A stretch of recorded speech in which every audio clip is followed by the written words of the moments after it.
Il va en couvrir du terrain Grégory Grisé, puisqu'il joue au back gauche ce soir, alors que c'est un attaquant, je vous le rappelle. Et là, il va même donner les coups francs du côté opposé, les corners, pardon, du côté opposé. Il est bien donné là, avec une intervention du gardien un peu manquée, alors qu'il y avait Michel Montero, qui était là en embuscade, qui n'a pu rabattre ce ballon, n'a même pas pu le toucher. Monsieur de Marneuf demande que l'on joue ce coup franc, qui va être donné par Rémi Temerest, alors qu'il y avait Vanderlyn qui restait au sol. On joue directement le dégagement de Grisé, qui n'est pas excellent. Le tir sur le poteau là. Ah oui, petite erreur là en défense de Grisé sur Sakanoko. Et le tir instantané là du numéro 15, Thomas Duet, auteur déjà d'un but dans ce championnat. Et bien là, il est passé pas loin du second. On en est à la 15e minute et c'est toujours, heureusement pour la Louvière, 0-0. Le Duc avec Grisé. Grisé va pouvoir centrer, voilà qui est fait, deuxième poteau, l'excellent vers la tête de Salou, qui a voulu aller chercher le filet latéral. C'était bien joué, il était dans le petit rectangle, ça doit être cadré hein, ça, mais malheureusement ça sort à côté, vous le voyez. Ah, quelle grosse occasion après le poteau à toi il y a quelques minutes. Voilà maintenant le centre de Grisé qui alerte Ibrahim Salou, qui n'a pu conclure. Pourtant lui, il n'y en faut pas 10 comme ça pour en mettre un. Eh bien vous voyez ici, ça passe à côté. C'est pas terminé pour les Louviérois. On récupère en deuxième ligne. Le centre, il est excellent. Et ça y est, on croyait que c'était dedans. Là, c'était Corentin le Duc. 2 occasions coup sur coup pour l'équipe de Marco Kober. Mais encore une fois, ça ne rentre pas. On est dans le petit rectangle. Il n'y a plus qu'à pousser ce ballon au fond de la cage. Eh bien, on manque le dernier geste et ça sort à quelques centimètres, peut-être à demi-mètre, mais ça devrait être dans le goal et on va peut-être se mordre les doigts. 19 minutes dans cette partie et ça commence à s'animer des deux côtés. Avec une faute de Sakanoko, on joue rapidement avec Pinto qui ouvre en direction de Ménessou. Ménessou, le centre, la reprise de la tête. Encore une fois, on retrouve Salou, Ibrahim Salou. Chaque fois, il est dangereux, mais jusqu'à présent, il n'arrive pas à cadrer ces balles qui arrivent sur lui. Mais il y avait moyen de mener au score avant ce retour au vestiaire. Ce n'est pas le cas, on en est toujours à 0-0. Il faudra être plus concret en deuxième mi-temps si on veut s'en sortir. Ah, peut-être ici, oui. Ah, alors que j'étais déjà en train de dire qu'on allait retourner au vestiaire. Et voilà, Corentin le Duc qui me fait mentir. Dernière action, on était depuis 1 minute dans les arrêts de jeu. Et la Louvière qui prend l'avantage de manière méritée, je vous le disais, parce qu'il y a eu pas mal de possibilités. Et cette fois, on a concrétisé.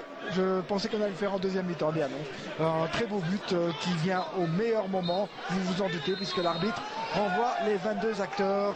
Cette fois-ci, c'est pour de bon dans les vestiaires. Et donc la Louvière qui reprend avec ce coup franc et on dirait une semi-possibilité à nouveau pour Corentin le Duc qui peut aller inscrire le deuxième alors qu'on commentait cette action. Le Duc, on le retrouve à la finition sur cette balle en profondeur qui lui permet de dépasser le gardien Alexandre Hon. Décidément, tout s'enchaîne très vite dans cette partie. 2-0, 1 minute 54 secondes exactement qu'on a repris. Et la Louvière qui prend une option intéressante, si pas définitive, sur ce match contre les Géants à toi. Oui, une belle ouverture encore là-bas sur le flanc gauche qui fait mal à cette équipe de Hatt. Elle a voulu passer là, Pinto, mais elle était contrée. Et bonne intervention. Le tir, c'est dans le but, fantastique. Quel coup d'œil là de la part d'Alexandre Kino, qui pour un de ses premiers matchs, eh bien, marque déjà de son empreinte le stade de Tivoli. Ah, vraiment, il a vu qu'il y avait un trou et il a pris sa chance. 3-0, on atteint le quart d'heure à l'instant. Je crois que c'est tout hein, pour Hatt maintenant. Les Louviérois n'ont plus qu'à dérouler. Ménessou qui récupère et qui ouvre bien là-bas en direction de El Kanchaf qui fait mal depuis sa rentrée. C'est bien donné aussi là, le tir et l'intervention du défenseur. C'était un essai là de Grégory Grisé. Terence Pinto pour donner ce corner. Il n'y en a plus que pour les Louviérois dans cette rencontre. Avec ici peut-être l'occasion de tirer. L'intervention de gardien, c'est encore une fois Grégory Griset qui avait tenté sa chance. Remise en jeu sur El Ganchaf, à nouveau Griset.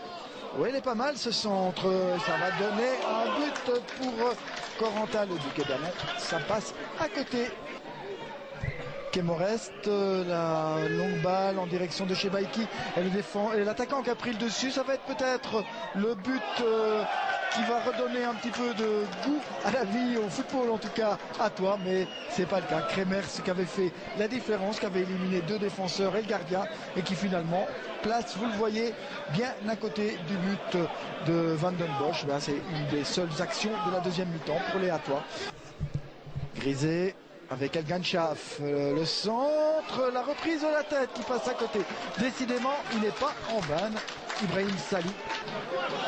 Pinto. Avec le centre de Griset. La tête, ça va être dans le but. Bravo. Ah, c'était une phase d'entraînement là.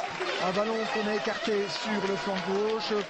Griset, la bonne trouvaille de Marc Coquebeur ce soir, qui a amené beaucoup de danger sur le flanc. Et finalement, c'est le but de Jordan Henry qui est rentré il y a quelques minutes. Tout le monde participe à la fête. 4-0. On est à la 89e minute.